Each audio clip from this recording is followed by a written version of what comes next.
podcast about swimming. I'm Shona Riddell, a writer and swimmer from Wellington, Aotearoa, New Zealand. For each episode, I talk to a different guest from our global swim community. Please hit follow so you don't miss an episode. To support the podcast, you can leave a rating on Spotify or a review on Apple Podcasts, which helps other people discover it. If you're a regular listener, please help me to keep running Swim Chats by subscribing on Patreon for $5 a month. You get previews of upcoming guests, the chance to ask questions, and lots of good karma. To find out more, visit patreon.com/swimchats. There's a link in the episode description. This month I also have a giveaway with some Bun Bathers swim caps to share. Bun Bathers is a New Zealand business started by a swimmer who has created swim caps for people with long hair. I'm a long-haired swimmer, so I gave one a go and it kept my hair nice and dry. So if you'd like one, head to instagram.com/swimchats to find out more. There is a link in the episode description. I know that you travel quite a lot for your swimming. Are you back in Taiwan now? Yeah, I've been back to Taiwan for about 2 weeks, resting, start training today. Very warm pool. Yeah. In a very warm pool. Oh yeah, I saw your Facebook update about that. Yeah, you're used to being in the coldest. Oh, every pool in Taiwan is like 20, 28, 30 degrees. So warm. Do you have sort of an ideal temperature where it's just right for you? I would say under 20, around 18 is my favorite, I would say. And 16's all right. Under 12 is cold, but yeah, everything should be all right. Yeah. And which part of Taiwan do you live in? Is it Taipei? Yeah, I'm in Taipei. Yeah. And we are not far from the sea. Yeah, and are there lots of swimming pools there? Yeah, quite a lot swimming pool, but yeah, we're not far from the sea, about 30 minutes, so we can go to Keelong, which is like quite nice. But we got quite a lot of jellyfish these few weeks, so better not go there. Yeah. Okay. And what sort of jellyfish do you get there? Oh, we got some.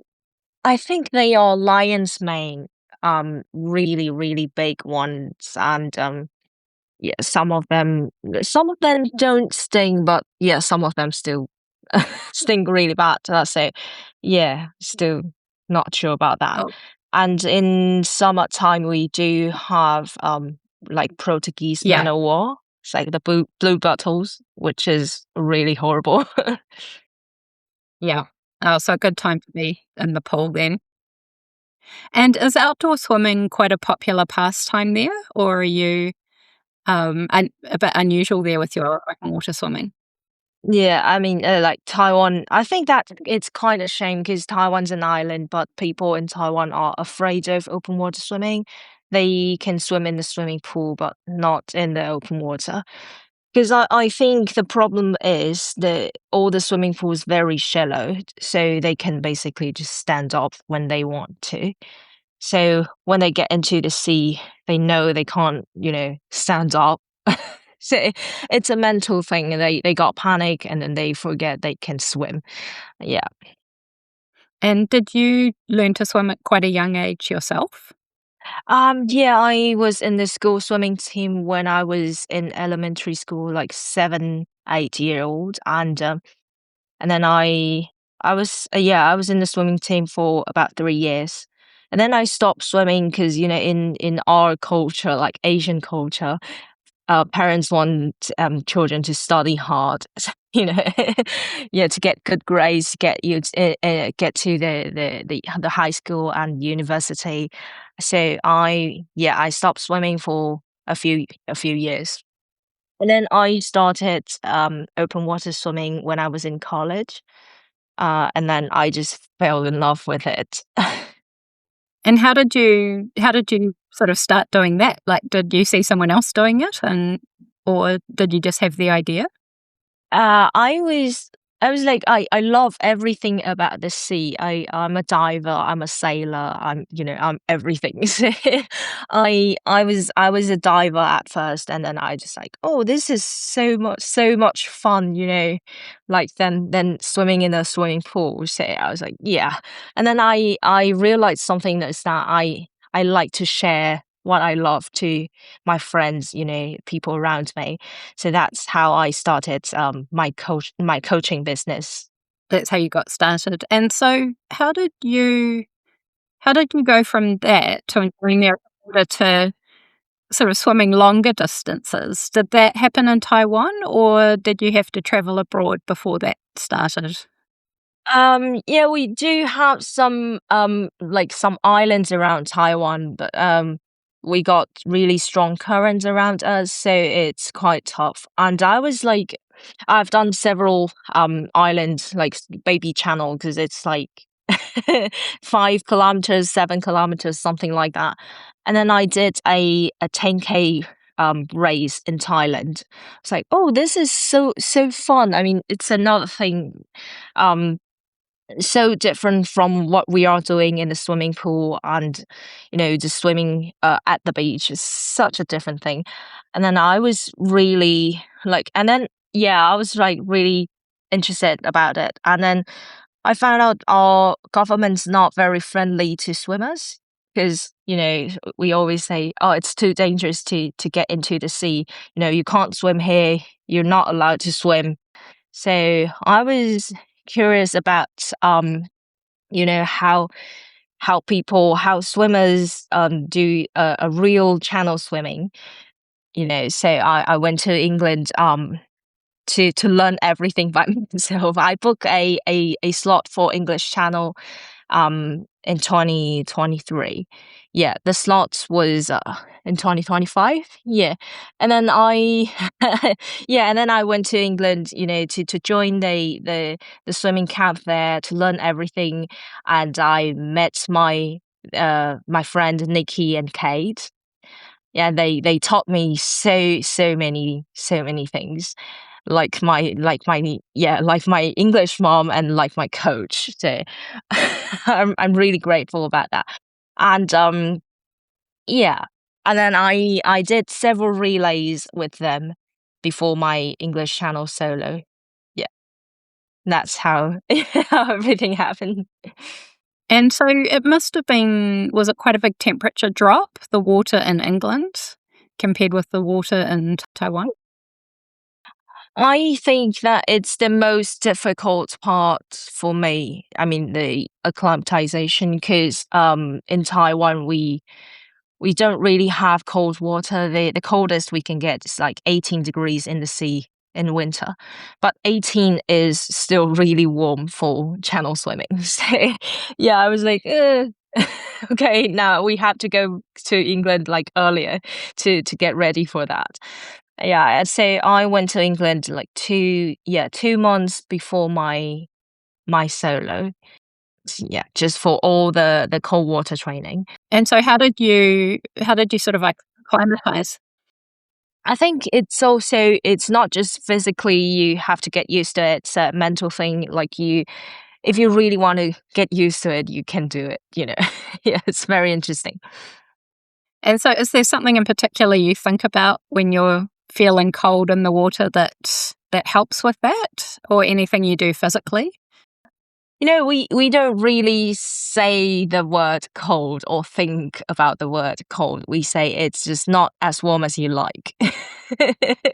So just don't let the word get into your head, because if you keep thinking, oh, I'm cold, I'm cold, you're only getting colder. That's yeah, that's a really important thing. It's like you can, yeah, make yourself warmer. And also physically you can swim faster, because when you swim faster you feel warmer. Yeah, that's good advice. And I was looking at the website Open Waterpedia, which is like a database of, people's big swims. And you've done so many big swims in such a short period of time. That's amazing. Is it is it correct is it correct that you did the triple crown of open water swimming in just one season? Yeah, in 3 months and 2 days, actually. It's a really short period. So I booked my Catalina Channel first in 2024, and I didn't think about my 20 bridges at that moment. Like, no, maybe just Catalina and then English Channel in 2025. And then when I was in England for all the training, the my coach told me, "Oh, you are actually capable to do it this year in 2024. So if you want to do it, why you not just, ask your pilot if they got like cancellation. Sometimes they got cancellation because people dropped out." Yeah, I was like, "What you saying?" It's like, yeah, because I was in England for only 2 weeks. I'm like really, really shocked about that. Yeah, because it's such a big thing, and I was not sure about if I was ready for that. And then I did another lake swim. It's a Windermere in Lake District. It was like 15 degrees, half a distance of English Channel, like 18 kilometers. So after that swim, I did really well. So after that swim, I was like, okay, I think I'm ready for my English Channel. So yeah, let's do it. Yeah, is that why are they saying that? It's like if you got a chance to do it this year, you better do it because you never know what's gonna happen, in the future. So yeah, and yeah, that's how we we brought our English channel forward to 2024. And then after that, I did it in July, and then I flew to California. Then I did my Catalina in August. That swim was quite cool because we had to swim at night because the swim started at 10 p.m. So I have to swim through the night. And yeah, it's a really cool swim because they turned off all the lights and you're like swimming in proper dark water. And I heard dolphins while that swim. It's like really, really cool. Yeah, yeah, like they are cheering for me. I was like, "Wow, this is amazing." Sorry, I have so many questions now. Yeah, sure. So I'll just circle back to your English Channel swim for a minute. So Hmm. you were the first person from Taiwan to complete that swim. Yeah, I read. So congratulations. Like that's thank you. huge. And then with the Catalina Channel swim, so you said you did that swim at night. Yeah. How do you prepare for a swim at night? Like, did you do a lot of night swimming in advance, or did you just? I mean, how do you sort of mentally prepare for a swim that you know is just going to be in the dark? Okay, so to prepare for the night swim, I did 2 English Channel relay because in English Channel you have to you need to start at 2 a.m. something like that because it's tidal, so you never know when you're gonna start the swim. And yeah, so I did 2 channel relay. Um, I was the first person who started to swim. So yeah, I basically we have to swim at night, and then I did several night swim in Dover, like in the Dover Harbor, which is a safe place to swim, in a good conditions. Because in for the night swim training, you don't want to. You don't want to swim in the rough sea. It's very dangerous. Yeah, but I think it's a mental challenge because when you can't see, um, but for me, I read the lights, so it's a very interesting thing. Like my kayaker put on the little lights for like Christmas tree. It was really really cute, like green lights. So I was like, oh, this is like Christmas time. Yeah. And I know some people are afraid of dark because they don't really know like what's in the water. But basically, you don't think about that because it's not really something you can control. So I'm not a warrior. I just focus on my swim. Yeah. That sounds like a good mindset. And you mentioned the 20 bridges before. So is that the swim around Manhattan Island? Yes. Yeah.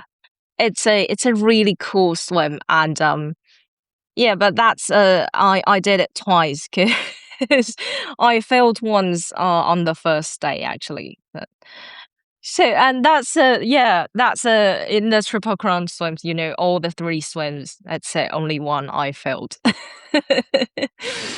And yeah, people are like, oh, you've done, because I've done Catalina, I've done English Channel before my 20 British, so people are like, oh, it's nothing, it's just like sightseeing, you gotta enjoy the skyline, everything. You'll be fine. And then I failed.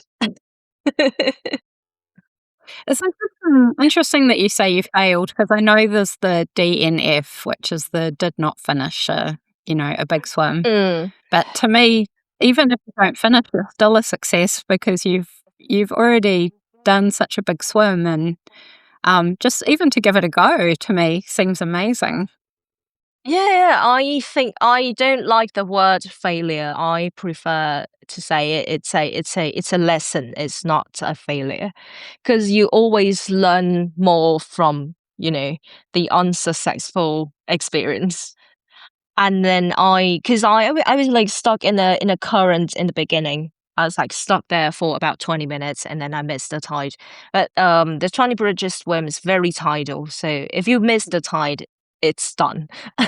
And I was like, okay, because I knew it was done at that moment, because when I get my first feed, I haven't even reached like Brooklyn Bridge, the first bridge. So I knew it was done. But I was like keep swimming until the pilot officially called the swim, because I don't want to quit. I think there are two different things. Yeah, I don't want to quit the swim by myself. And then the tide turned, and then everything turned against me. I was like really moving really, really slow. Like, it was painful. And yeah, and finally the pilot. How long were you swimming for that time? Oh, I was sprinting for nearly 4 hours. Nearly 4 hours. It was yeah, I was like, oh, dying. Yeah, and then finally the pilot called a swim, because I was stuck in around a harbor. It was too dangerous for me to keep swimming there. And then after the swim, yeah, I was quite upset at that moment, because everybody said it's gonna be easy, and then something goes wrong. But it's still a big swim. It's still Mother Nature. You can't. There are a lot of things you cannot control. So it's a part of channel swimming, or yeah, a big swim. So I learned that lesson. And how long did you have to wait to do the swim again? Yeah, so after that swim, they asked me, it's still a swimmable tide tomorrow if you want to do it again. So yeah, and then I was like, okay, I'm tired, but I'm still fine, and I'm not broken. I'm still in New York, so why not give it another go? So we did another swim, the second swim on the next day. The next day. Wow, that's amazing. Yeah, so it turned into a back-to-back 20 bridges swim. Yeah, and then the second swim, it took me like nine hours. Yeah, 9 hours. I made it. Yeah, so it was amazing, and it was like sunset. Yeah, when I was in Hudson River, it was like sunset. So yeah, all the lights changings, and every second's difference. Like, I was like, wow, this is so beautiful. What a beautiful swim. Yeah, it's totally different experience. So I would say, um, every day is different, every swim's different. You only know the day you swim, because yeah, I actually think that's the most interesting, yeah, interesting part of channel swimming. Yeah. Yeah. I like what you say about every swim being different. And, swimming around Manhattan Island, you're seeing it from a perspective that most people we'll never get to see it, Yeah. which is pretty cool. So you Yeah. did three ultramarathon swims or sort of 3.5 in 3 months and 2 days. Yes. I'm curious to know, like, what effect did that have on you physically? Like, I mean, that's a lot of work, but did you find that being in the water for so long, doing these big swims almost back to back, did it change you physically? I would say 80% of marathon swimming is in your head. It's not really physically. Yeah, because you're gonna be tired. That's normal. You're gonna be, everything's gonna be broken, and that's normal. And you just need to get ready for what you're gonna get. Yeah. So I don't know. So like when people ask me how you cross the channel, I was like, yeah, you just gotta keep swimming until you land it. That's the whole thing. Yeah. It's really interesting how you say, 80% of it is mental. And it sounds like a big part of it is having the right people around you in terms of good coaching, good friendships. Yeah. Is there, So important. I'm just going to say, are there other ways that you sort of get in the zone mentally for these big swims? Like certain sort of strategies or rituals that you have to make sure that you're in the right headspace before you start? Hmm. So like physically we have to do quite a lot to swim, but I didn't really swim like too much because people got overtraining quite often, and I'm really careful about that. So I did about 10K, 15K per week. And then the most important thing is the back to back swim. Sometimes in the weekend we do some 6 hour and 7 hour swim. It's just let your body and your head to know how to keep swimming when you are tired. Because you're gonna be tired on the first day after a 6 hour swim, and then yeah, and then you're gonna do another 7 hours tomorrow. Yeah, and then you're still gonna be fine. And I think that after that you are fine. And then I think people around you are really important because you need good energy. Like Nikki was on my boat on in my English channel, and I felt really tired when I was in the hour 8, I think hour 8 or hour 9, because English channel was my first huge channel swim. Yeah, I did Gibraltar before, but it was not really that big. Um, yeah, and Nikki said, I was like, complaining about the tires. And Nikki told me there are thousands of people are cheering for me on Facebook. She said, oh, so we can't read Taiwanese, but we can read love. So keep going. You're almost there. I was like, oh, this is, yeah, of course, I'm going to keep going. Yeah. So it's a very, very positive energy around me. I love that. That's awesome. And you and I first met just a few weeks ago when you came to Wellington and you were coming to swim the Cook Strait. Are you happy to talk about that swim, or is it too soon? Yes, of course. I'm always happy. What drew you to do that swim in particular?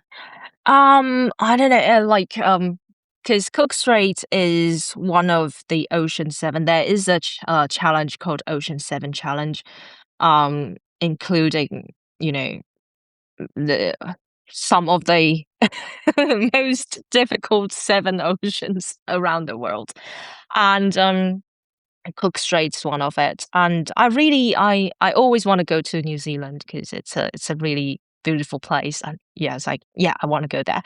And I think I would say Cook Strait is one of the hardest swim I've ever done. It was it was a rough day.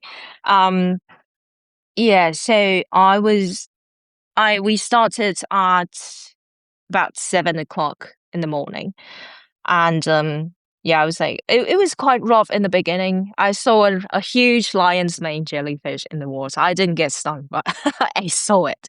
It was like bigger than me. I was like, oh wow, this is horrible in the beginning. And then I touched the rock, and then we started to swim.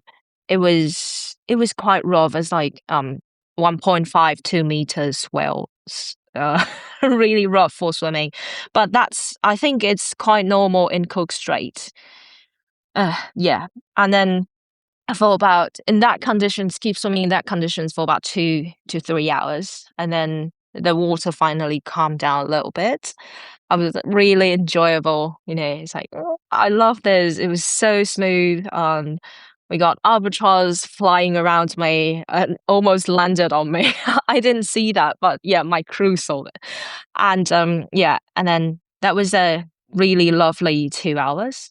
And then after that, because I checked the weather forecast before the swim, so I knew that the wind's gonna pick up in the afternoon. And then I think the wind picked up a little bit earlier than the weather forecast.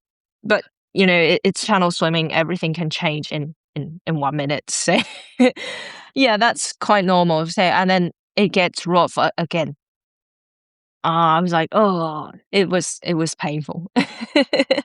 And then I think that the main thing is that the tide was huge that day. I was traveling sideways. I was keep swimming to the North Island, but we were traveling sideways, not to the North Island.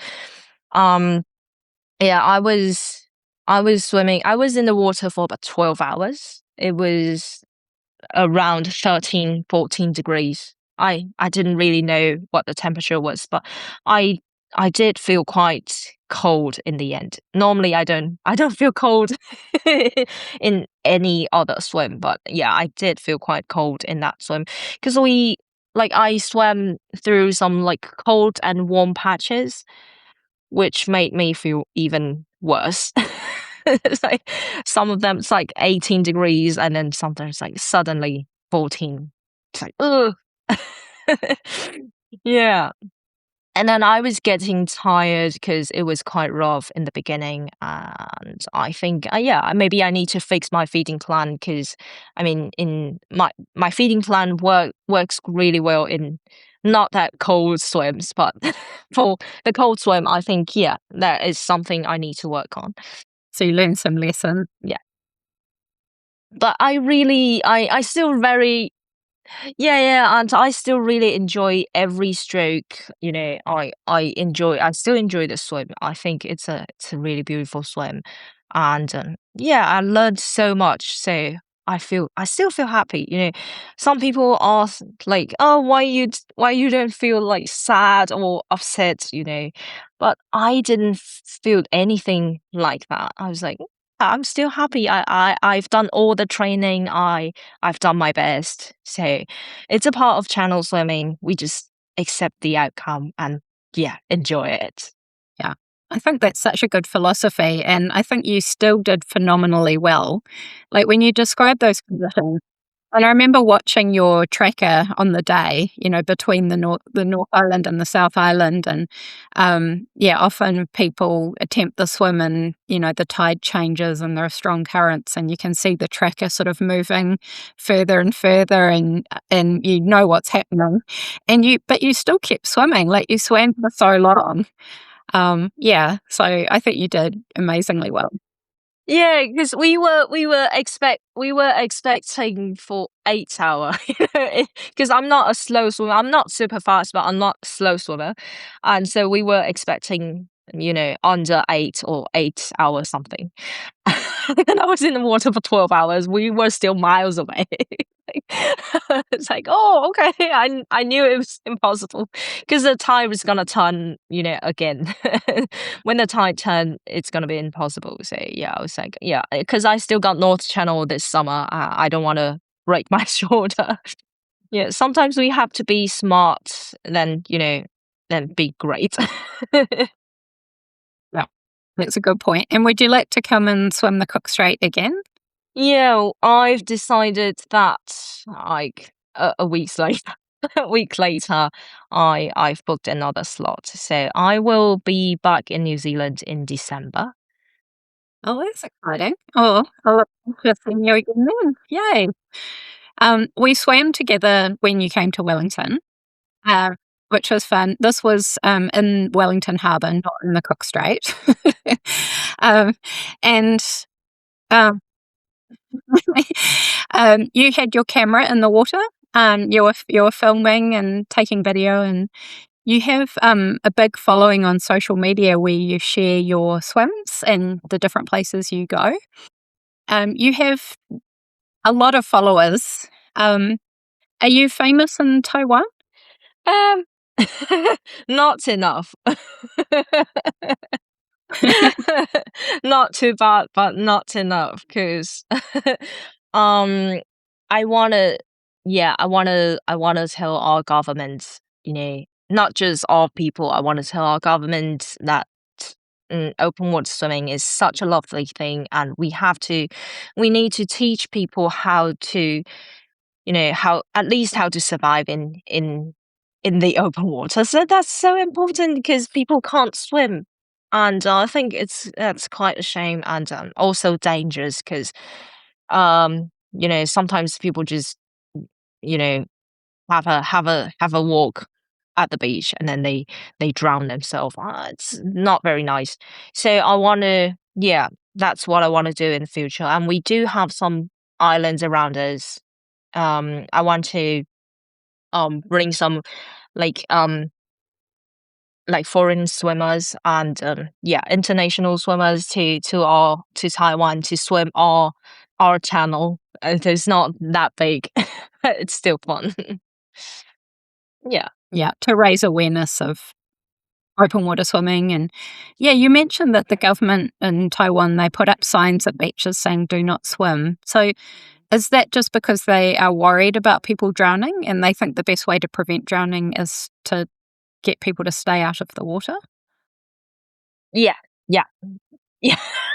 I think it's yeah, I know it sounds stupid, but yeah. That's what that's what they think, and that's what they manage, the thing. Yeah. It's really interesting to hear the different attitudes around the world to open water swimming. Yeah, yeah. I think it's a part of a culture thing because we do think water it's really dangerous to swim in open water. Like long time ago, like our people are afraid of open water swimming. Yeah. You have Wen's Swimming Club, and you are a swim coach. Do you coach children and adults? I coach only adults, not children. And I think you have to coach adults to give them the right thinking so they can teach their children. I think that's so important to coach the adults first. Yeah.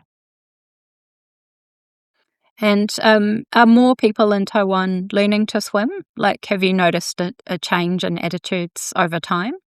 Yeah, it's getting better. Not there yet, but getting better. Cool. And what drives you to do your swims? Like, what keeps you pushing through a long swim? You said, the only way to finish a swim is to keep swimming, even when it's Yeah. difficult. What drives you to do this?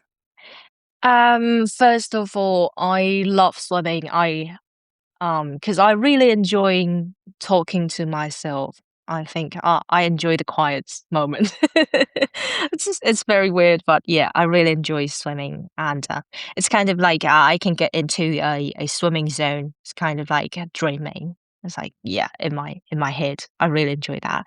And the second thing is I want to show the world that, I'm from Asia. I'm from Asia. I'm from Taiwan, but Asian people can still can still be a good swimmer. Yeah, I think yeah, that's the main thing.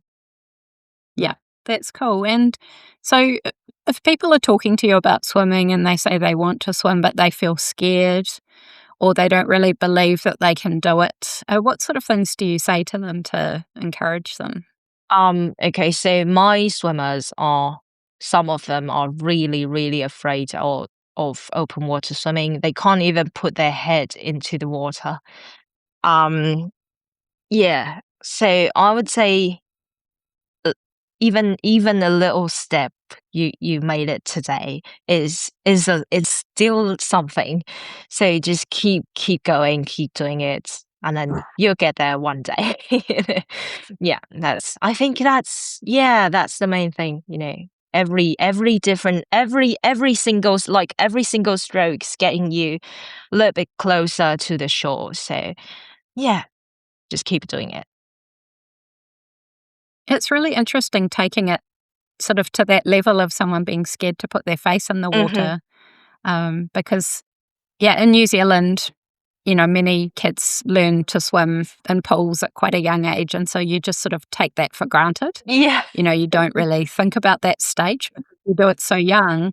But yeah, to encourage someone to put their face in the water, that would be a big thing, if they've never done it before.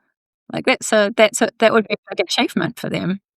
Yeah, so yeah, I was like, I always encourage them in a very positive way. It's like, yeah, every stroke, you are getting a little bit closer, and yeah, at least you are here today, and that you are out of your comfort zone. That's the first step, and that's the biggest thing. Cool. And you mentioned that you booked again for the Cook Strait at the end of this year, which is really exciting. Have you got another swim coming up in the next few months?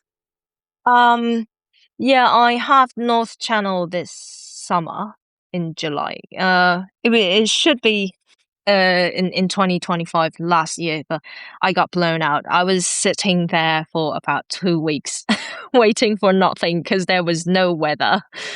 Yeah, it was so windy last summer, and yeah, so we ended up going home. Yeah, so I would give it another go in July. Oh, cool. Oh, good luck for that. That's exciting. That's a good point actually. That sometimes when you do these big swims, you don't always get the opportunity to even start if the weather's not right. Do you have a process to like? How do you stay patient? I guess like if you feel ready to do it. Oh, I would say waiting is definitely the hardest part of the channel swimming. I think the training is fine, the swim's fine, everything's fine, but the waiting is horrible. Because you are like you've been training for so long, and you really want to swim, and you're like you don't really know if it's gonna happen or if it's not gonna happen. But I think, yeah, it's always easier to say than do. Yeah, so yeah, yeah. It's always hard for me to wait for the swim. I think for all the swimmers, always the hardest part because yeah, you've already done everything, and now just Mother Nature controls everything.